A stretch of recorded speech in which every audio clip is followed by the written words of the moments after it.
Hello and welcome. In this video, we're going to take another look at our introduction to HTML, and we're going to focus again on the background, and particularly we're going to take a look at the versioning of HTML and how it has evolved over the years. And we're going to take a look at two other concepts, two other markup languages, XML and XHTML, and how they relate to HTML. And so to begin with, just a quick reminder, what is HTML? It's the hypertext markup language that was originally described by Tim Berners-Lee in 1991. It was an attempt to standardize the communication from a language perspective, not from a client to client or client to server perspective, but the language itself that would then ultimately be used to render or display content in a web browser. We spoke about the differences between the HTTP protocol and the HTML language in an earlier video. In this video, we're going to focus solely on the languages associated with the HTML family, you could say. And so first of all, we want to understand what the concept of a markup language is. It's essentially a set of rules and special syntax that governs the structure of the document that is being transmitted. Now, we want to emphasize that because, as I mentioned, this video focuses on the language, not the protocol. And so basically, you can transmit HTML over different protocols. We, of course, for web development, focus on the HTTP and HTTPS protocols, rather, but technically there is no limitation for that. And so instead, the markup language is then the language that is used to provide the structure for the document that is sent from the server to the client. So it's a set of rules. And another way that you can think of it is the metadata that is mixed in with the content of the document to describe the data that is in the document. And so unlike having it in two separate locations, it's all mixed together into one document. Ultimately, the whole role of any of these markup languages, but specifically HTML, is the attempt at some sort of standardization. What's the benefits of that? Well, it just means that when you send a document from a web server to a web client, it doesn't really matter what client you have. Could be Firefox, could be Chrome, could be Edge, or any other browser. But the idea is that it would understand or anticipate certain elements within that document, and then ultimately, ideally, render them relatively similar. And so the document itself will consist of these HTML tags or elements. We'll take a look at the anatomy of those in just a second. But effectively, what happens is these tags surround the data. So the metadata tags surround the data so that you can identify then the pieces or the elements of the document. The HTML standard has been historically maintained by the World Wide Web Consortium and now by the Web Hypertext Application Technology Working Group. That is quite a long name there. But fundamentally, what happened was, and we'll talk a little bit more about it later on, is that the standard has evolved from more of a stagnant or well-defined standard to more of a living document. And so in the early days, the W3C was responsible for providing these recommendations or specifications for specific versions, starting with what was fundamentally version 1, 2, and so on. They also provided the document object model, which is the structure then of the tags. And so you can think of it this way, that the tags can surround a piece of data and describe what that data is supposed to be, but the document object model then is responsible for requirements of what is absolutely necessary in the document, but also the order that they are in the document so that it then becomes a structured piece of information. And so what we're going to discover is that certain pieces of information cannot exist in other pieces of information, or put another way, there are only certain places where you can put certain HTML tags. And so the W3C, in addition to having been responsible for HTML, was also responsible for XHTML, which we'll talk about in just a little bit, XML, and then a whole list of other protocols. We, of course, are only going to focus on HTML, XHTML, and XML in this video. And so HTML has evolved, as I said, over the years. The initial draft was established by Tim Berners-Lee and in conjunction with ultimately the W3C. And what I've done here is I've attempted to provide some rough outline or guidance on the years from the initial discussions of a version to when they finally became rather a solid recommendation. So these years aren't perfect. There are some room for debate about the start and end. But the whole goal here is that you see the evolution of the various versions of HTML, starting with what was the draft or version 1, which was established in 1991 to 1983. The other thing to note is as you look at the list of versions, you'll see that I've followed it with an X, meaning that in some cases there were subversions. And I'm looking at the entire life of the development of a particular version of HTML. So in other words, 2.x generally was developed from 1994 to 1997 and so on. The idea, though, is that does not represent when the language went out of use, or rather the version went out of use. In other words, it was very possible to see older versions of HTML many years after the standard was published. That was actually somewhat of the intention for some of the web browsers being capable of supporting multiple versions of the HTML language. Probably the best example of it to this day would probably be the support of HTML 4.x. And I can almost guarantee you that there are a large number and will be a large number of HTML 4.x web pages for the foreseeable future. We are, of course, in HTML 5.x. And your first thought should be, when you look at the wide range of years that has been developed or it has evolved, that I have 2021 as the termination year. Well, we'll talk about that in just a second. It isn't so much that's the termination year for the evolution of 5.x, but rather that represents the switch from this formal version-specific evolution to more of a living document approach. And that coincides then, of course, with the change over the ceding of control of the standard. We'll talk about that just a second. But instead, what we want to do is now focus on XML. First, what is it? It's the extensible markup language. It is yet another markup language. It also can refer to the file format that is commonly associated with an XML file. And it too, just like HTML, relies on these metadata or tags that surround the data.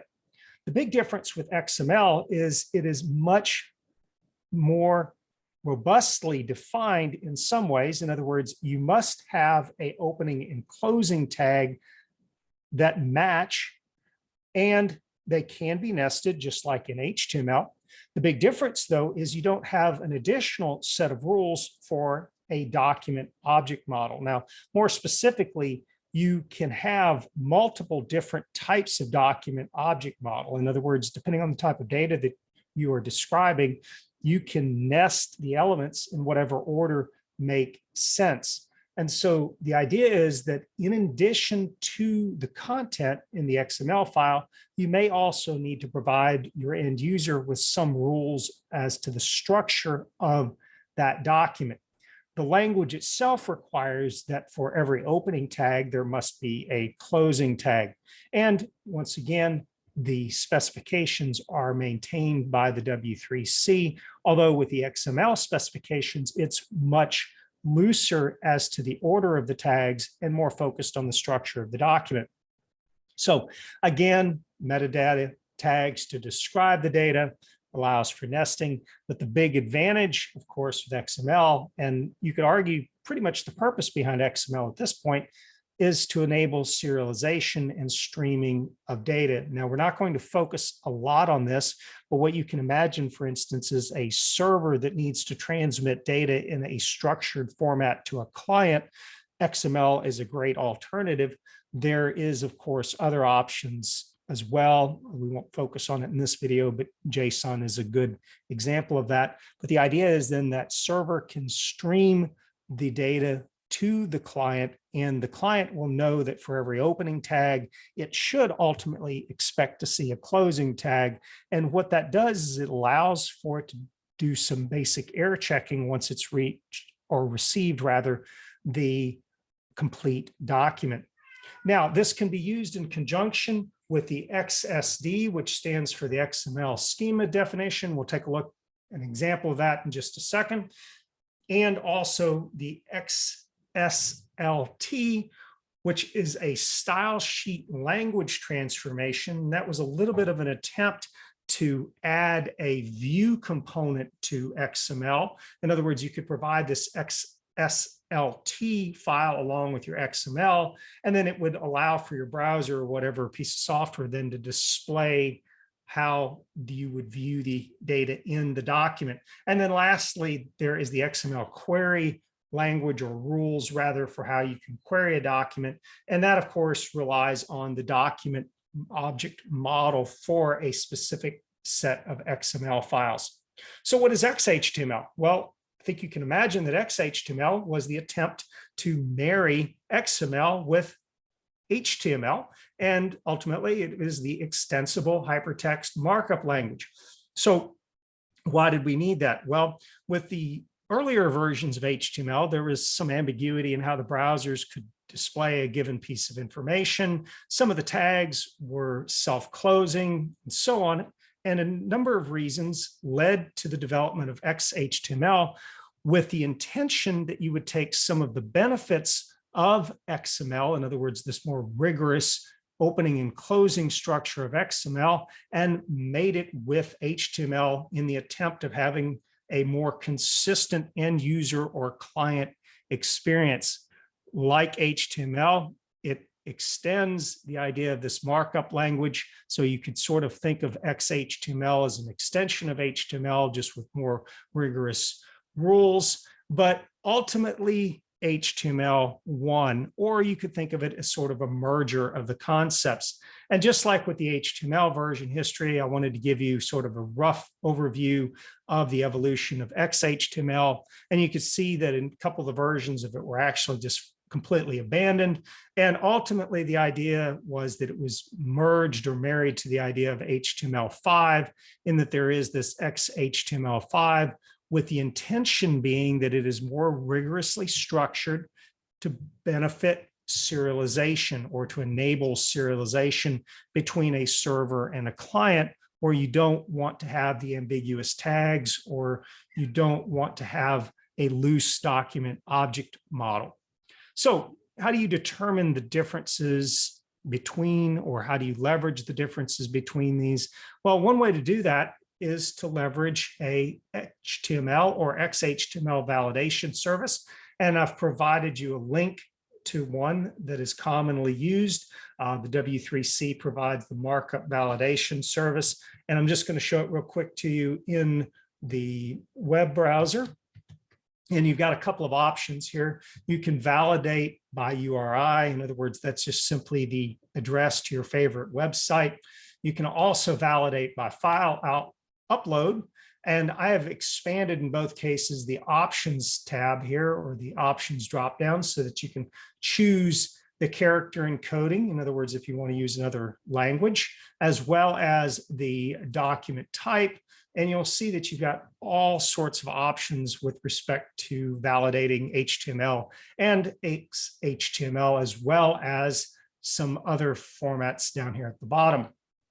And you can also let the service simply automatically detect it, as well as just simply typing in a chunk of HTML code, and it will validate it for you. Basically, what it'll do is check to make sure that it is, in fact, valid HTML markup. Now, if you use the HTML5, you will notice that it is experimental. It's provisional. You will get a number of warnings depending on what site you provide, because this is something that is evolving actively. So don't be alarmed at that. Some errors, some warnings make sense. And we'll go through an example of that in a later video. And what we want to do now is let's go back to our slides. And you'll see what I was talking about with the example document types. And so you can let the markup validation service detect automatically what version of HTML you are using. And how would it go about doing that? Well, at the very top of your HTML or XHTML document should be a doc type tag that will identify then what version of HTML you are attempting to track or attempting to use, I guess you could say, or validate against. And then ultimately I provided you with the link then for the doc type tag. And for XHTML, or rather, excuse me, for HTML5, then you simply have the HTML tag followed by the HTML attribute. And as it turns out, you'll actually see there are certain tags and elements that are actually not even required in HTML5 that were required in earlier versions. So HTML5, what happened? Well, there was a conflict between the W3C and the WHATWG, with the ultimate result being that the latter entity took responsibility in 2019 for this living standard of HTML5.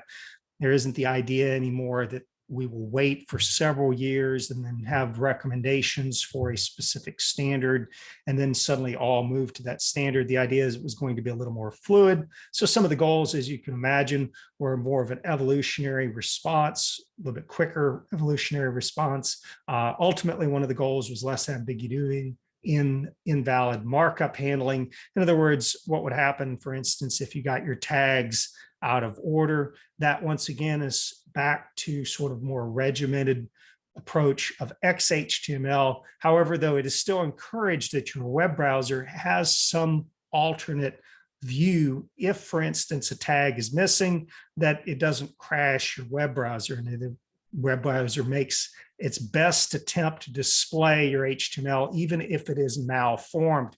And then ultimately, the idea with HTML5 is that it was backwards compatible both with HTML and XHTML.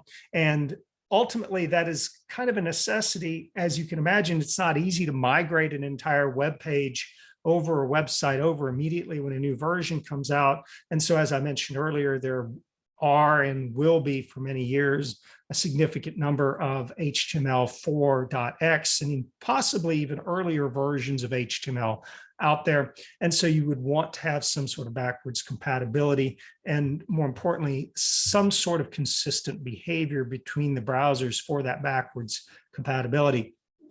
And ultimately, one of the benefits of HTML5 as well as XHTML5 is this idea of this extensibility to support semantic web applications. And if you recall from an earlier video, the whole concept of semantic web or Web 3.0 was this idea of these smaller pieces of information that may reside on disparate resources all across the web that then are suddenly being put together.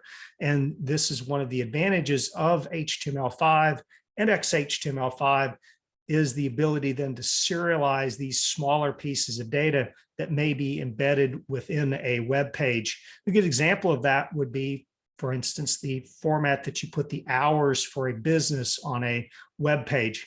I've also provided you with the link for the WHAT working group. Basically, they are the holders of this living standard. So, as always, if you have any questions, comments, or concerns, don't hesitate to email me. Hopefully you found this video useful, and thank you for watching.